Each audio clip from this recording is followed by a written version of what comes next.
Welcome. Are we on? We are on. Right. Hi, welcome to another edition of Cambridge.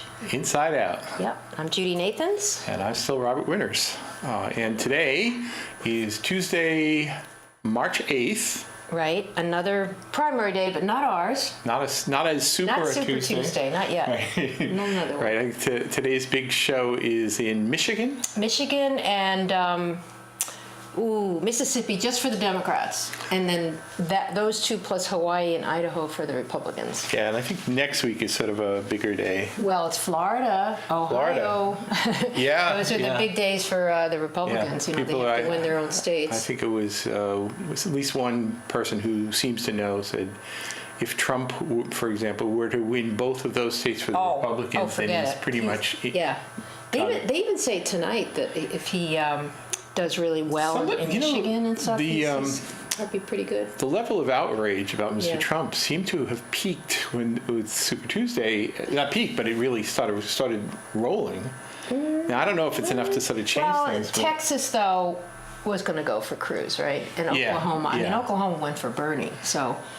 There's a lot of white rural voters that are kind of, I think there's a certain kind of percolation, so Romney makes his statement, a few other people.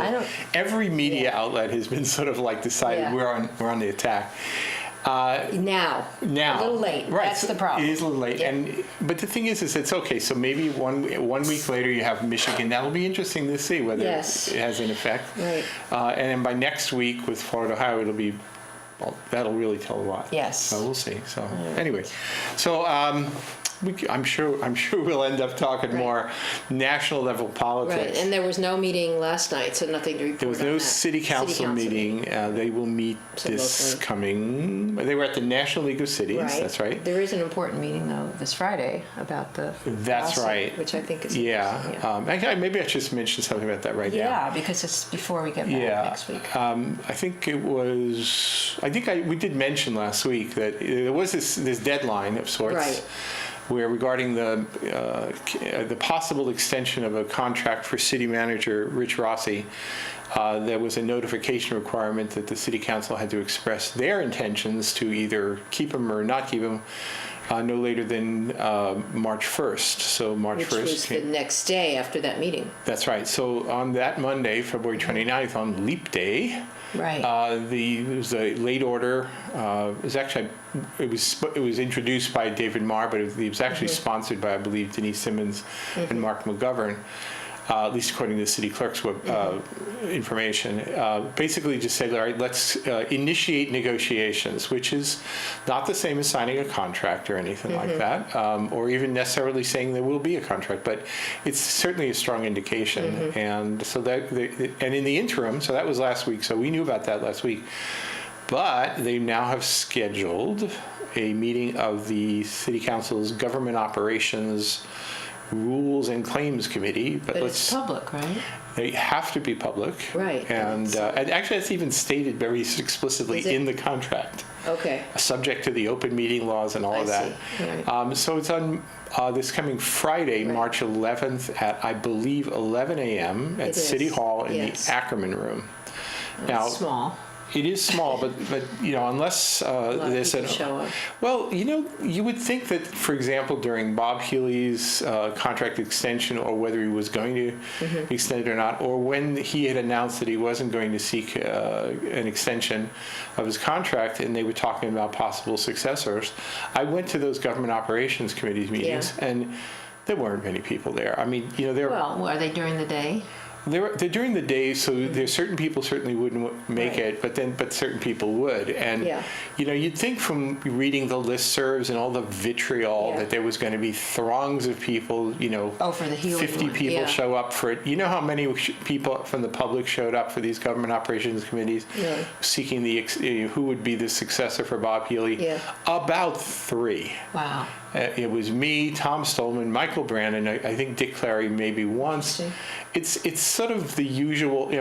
At some level, I guess I have to say I'm one of the usual suspects. Yeah, but also you're so much in the know of it, and part of it just isn't on people's radar because it's not publicized. It isn't. That way. It is. I personally go there because I think somebody needs to bear witness to the process. And then you can then tell it to the rest of us, which and is I'll, good. stick around for a while and then be able to say, this is how it went down or didn't go down. This is what was said. And nobody's going to make any false claims if I let them.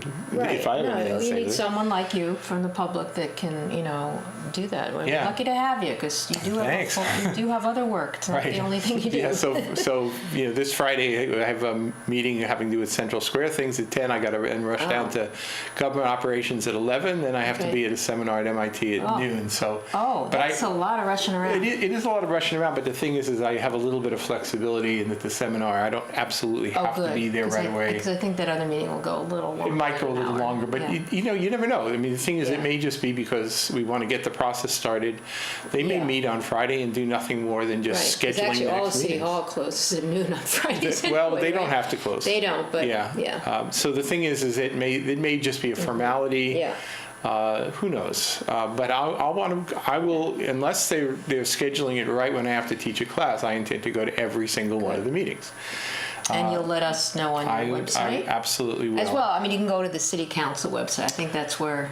They'll give you... I saw a list of meetings, because I was trying to find out if they actually did cancel a meeting before I went to your site. Yeah, they'll give lists of meeting times, and then after the fact, some of the... I mean, I think the city's getting better as far as posting minutes to meetings. They haven't always done that so well. That's true, which never particularly bothered me, but really they should be doing that. Right. So anyway, we'll keep keep an eye on things. Is there anything else going on this week related to the city? I don't think so. I mean, there's the usual meetings that continue around. There's a planning board meeting tonight. Oh, another one? I thought that was last week. The planning board, honestly, if there was ever a city board and commission member who should get a little stipend, it would be planning board members. They meet, I think they settled on, because of the workload, 3 out of 3 Tuesdays per month. So it's not that they meet every single Tuesday, but they do meet. They used to just meet twice. Okay. Something like either first and third or second and fourth Tuesday, but they realized that wasn't enough, so they generally meet more than that.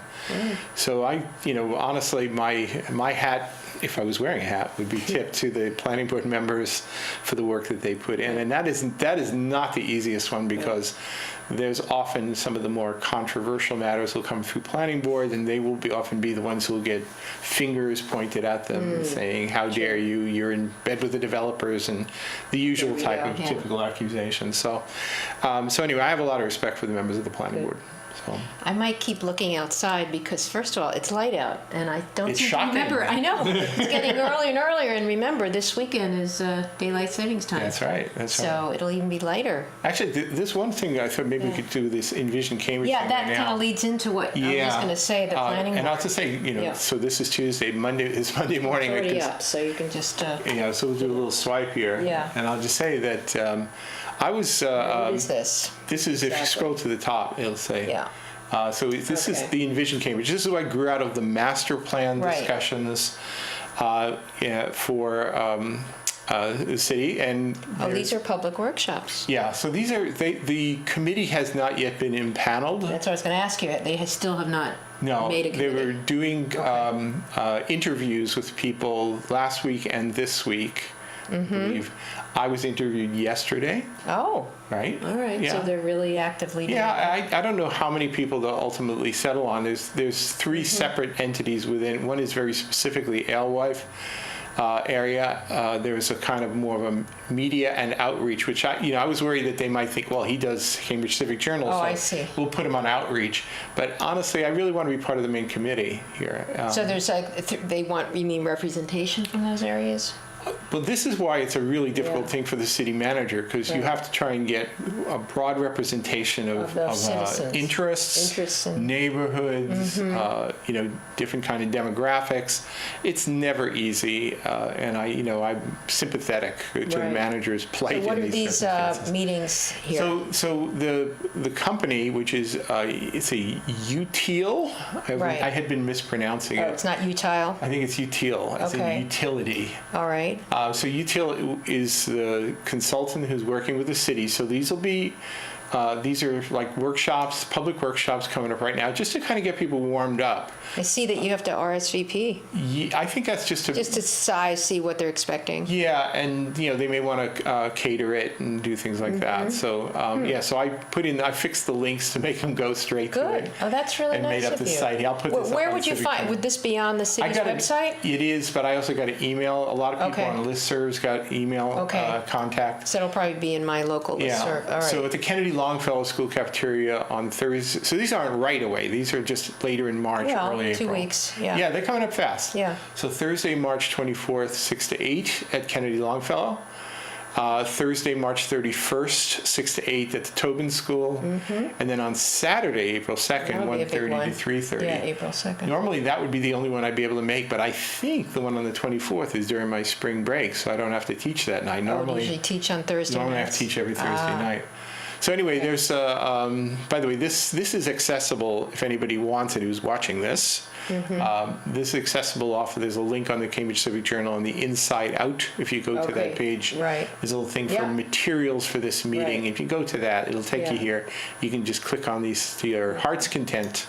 I bet if you just search for Envision Cambridge, it'll come Yeah, probably. But this is sort of the latest and greatest thing.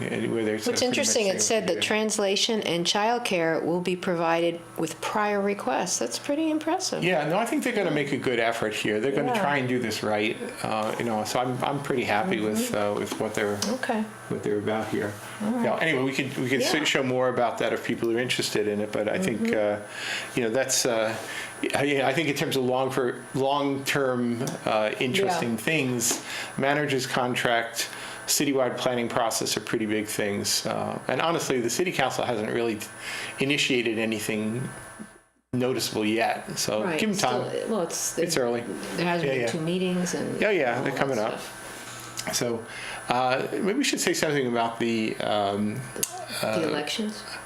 Let's see, which elections? Well, how Cambridge fared last week. Oh, we can talk a little bit about that. Yeah. So in the. Do you have a little chart on that? We do.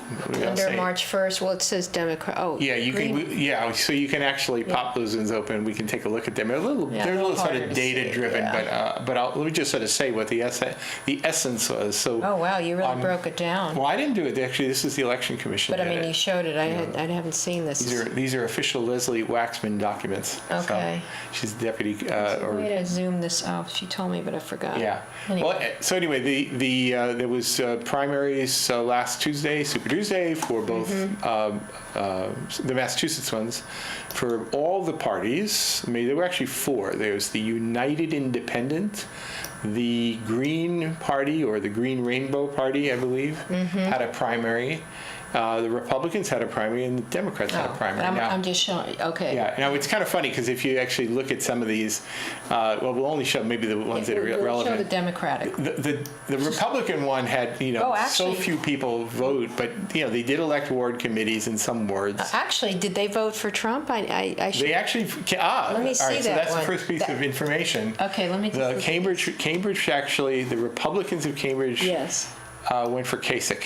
They did. Okay. They did, yeah. How many total voted? Do you have a total vote there? It should be down the bottom. Oh, it's right in the bottom. Yeah. Okay. So we'll just sort of. Yeah, why don't right you here. show that? And there's actually a graphic with bottom or just I'm actually not even sure. I think probably the first page. Yeah, if you look right down the bottom. So only 3,000 people voted in the Republican? Yeah, the thing is, I didn't know we even had that many Republicans in Cambridge. It's a really low number. When you look at but wait a minute. You have to assume those are independents too. There's a lot of independents in there. You're absolutely right about that. But I think, and it's true, this one, there would have been some independents would have been intrigued at voting in the Trump one. And there was some inducement of people who were independent to vote Kasich. Just to say, to be the anti-Trump or something like that. So how many Trump votes did he get, actually? I don't know. The raw numbers aren't so much, and I think may have a percentage marked down at the base. I don't actually know. Well, at the bottom, he got 783. Yeah, so you can just sort of look relatively. Yeah. Right, but I think it's Kasich. He must be the one who got the 1,055, and or is that the total? I don't even know. No. I think you're right because is he way down there, the bottom there? Yeah. So no, he definitely got. So that's Kasich got the 1,055. Okay. And then he was followed by who was the next one with 900 something? Scroll down. Well, 9. Well, it's next to him. Rubio, and then Trump. And then Trump. So Cases, and then Cruz, I would assume, didn't get very much. He was not going to do anything in Massachusetts, Cruz. I don't think so. Yeah, okay. Right, so I'm going to go back to us human beings here. He did get 213 votes. That's right. That's right. Now, it was interesting. There was a Green Rainbow Party, but I think a lot of the people who might have an inclination to vote for that, they remain independent to leave their options to vote in a Democratic primary or to do whatever. So I think they got like 20 votes or something silly like that. And then there's this United Independent Party, which basically they didn't even have anybody in the ballot, I don't believe, to speak of. So I think people just went in just so they can say that they cast the ballot. So as a citywide total, what's that compared to, like, say, the Obama? Do you remember the Obama, Clinton? We have 29,670. That's not counting the other ballots. It's just counting Democratic. We can actually, if you go back to the main page there, there's actually, Leslie put together a whole thing just about all the turnout. Where's that? The last one. Official turnout by ward precinct. okay. Yeah. Yeah. So let's okay, see cool. what this looks like here. What does that look like? All right. So it basically showed total registered voters and how many ballots cast. So you can see, the numbers some of them were low in the 30s. The highest one, I believe, was in the 60%, 64%. Not surprisingly, good old Ward 9, Precinct 1. Is that up in West Cambridge? Yeah, West Cambridge. Like Alice Wolf area? Definitely. They were always one of the bigger turnout precincts. What about Cambridgeport? Ward 5 is usually pretty good, and you can see big numbers in the more than 2,000, well, more than 1,000. Yeah, so there were some of the bigger ones, to be sure. But so overall, I think the percent turnout for the city. So the bottom line is it was about what is it total percentage 50%? Turnout? I guess that's about right. Actually, and you consider it, it's not too bad. Considering the fact that in municipal elections it's on the order of about, it's in the teens or 20s. That's true. So this is closer to what presidential might be 60, right? Yeah, then it really will go much even higher. So this is 50% of the people that could have voted, registered voters. Yeah, so I think that's... So then we consider everyone that could have actually voted that wasn't registered, it really only represents probably 30% of the population. Maybe. Which is true, but I think across the country, which is kind of sad. Yeah, true. But I wasn't displeased with the results. No, it's given what it is. It was pretty good, yeah. So anyway, that was about that. Actually, one other thing I'm going to say, I think... I might have mentioned this on the program last week. I actually staged a late write-in campaign for the ward to be on the Ward 6. And how did that work out? There were 35 seats to be filled. There were 25 on the ballot. So write-ins had a pretty good chance. But there is a minimum threshold. You have to get at least 5 votes. Right, you had said that. So I sent a message out like the night before the election.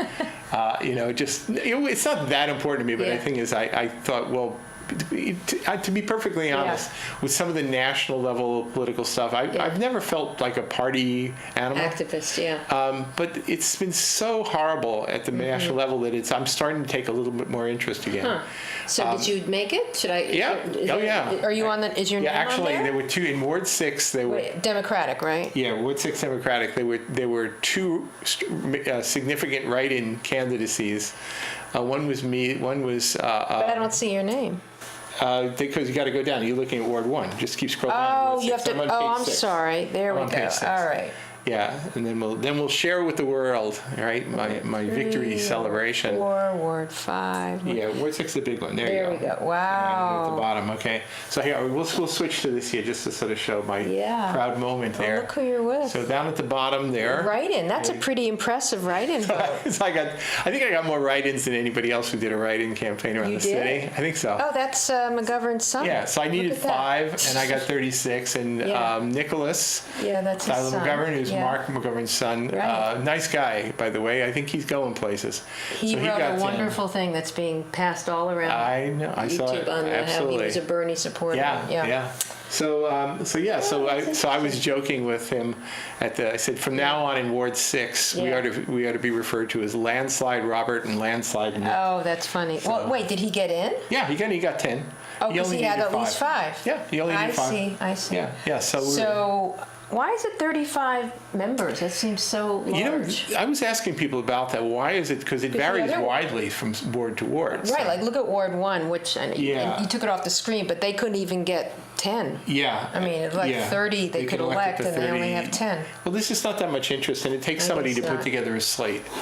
So that's kind of how it works. And if somebody didn't even bother, because to be perfectly truthful, these Democratic and Republican city committees, as well as most of the ward committees, are, and I'm not saying this to be mean, but they are all bordering on irrelevance. Right. I mean, what do they really do? Historically, they go to a convention, right? State. Let me just say, in an ideal world, because I'm not of the opinion that we get the best candidates running for office at any level of government, and I'm not trying to be mean by saying that.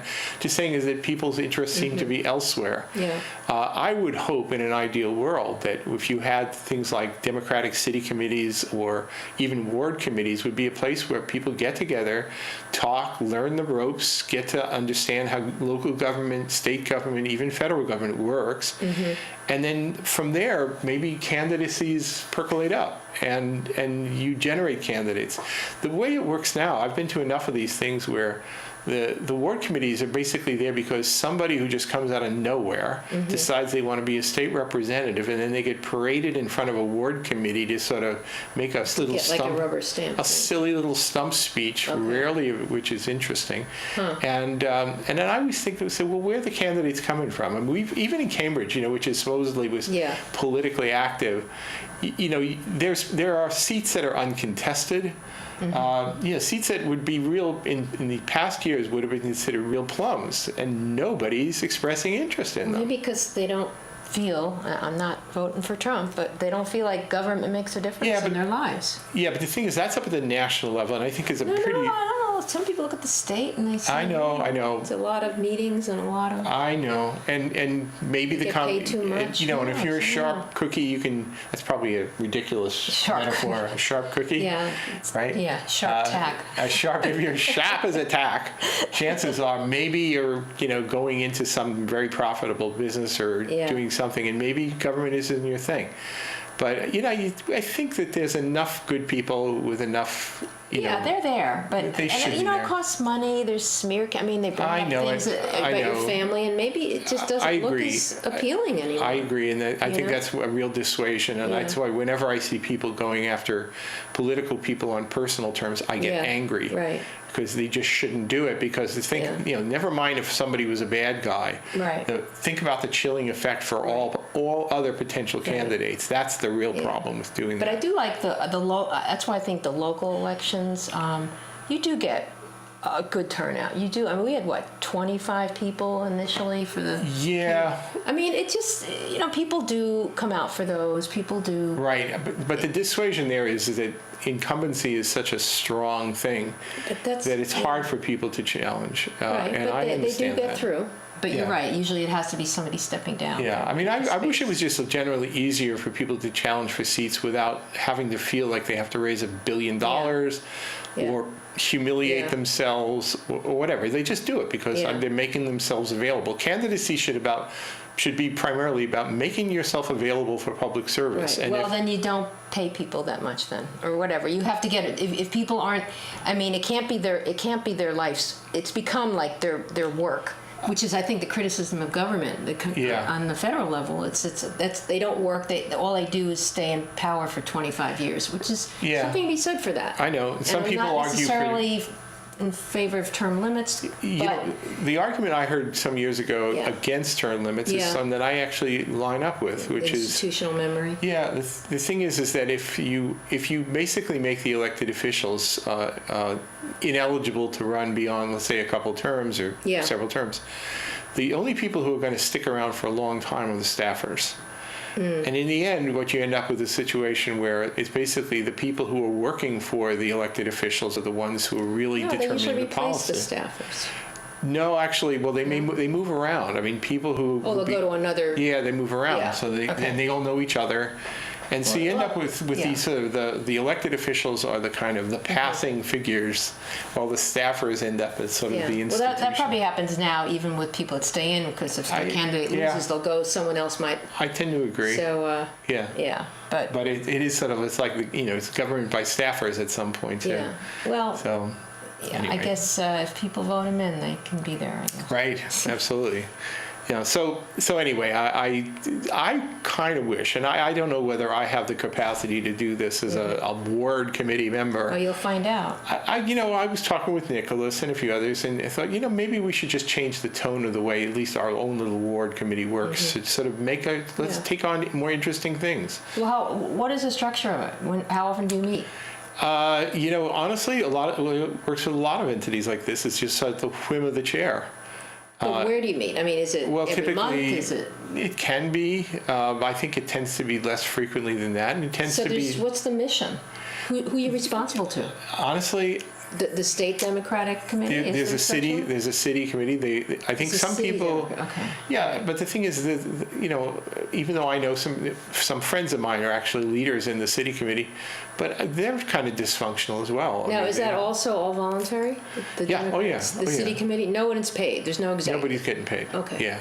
Right. But the thing is that people do end up sometimes becoming candidates or working for candidates or maybe becoming staffers. So it's kind of a networking thing. But I wish it was a little bit more, so there was actually some real discussion going on and something interesting. Honestly, somebody says, "Oh, they said they were joking with Nicholas. They said, now you've been elected now, so you now have the privilege of going to the world's single most boring meetings." Oh God. And they can be that way. So anyway, some of us would like to change. Well, maybe in the next segment we can talk a little about because you mentioned this, that all the state rep and senates are up for election this year? I think in 3 minutes we'll come back and we'll talk about. I don't have all the information, but I have some of the information about the state rep and state senate But I mean, seats. you said November they're all up. That's right. Here. Every single state rep and state senate seat is up for re-election every 2 years, just like city council is every odd year. Right. These are every even year. Okay. All right. So anyway, until 3 minutes from now, Right. This has been Cambridge Inside Out. So this.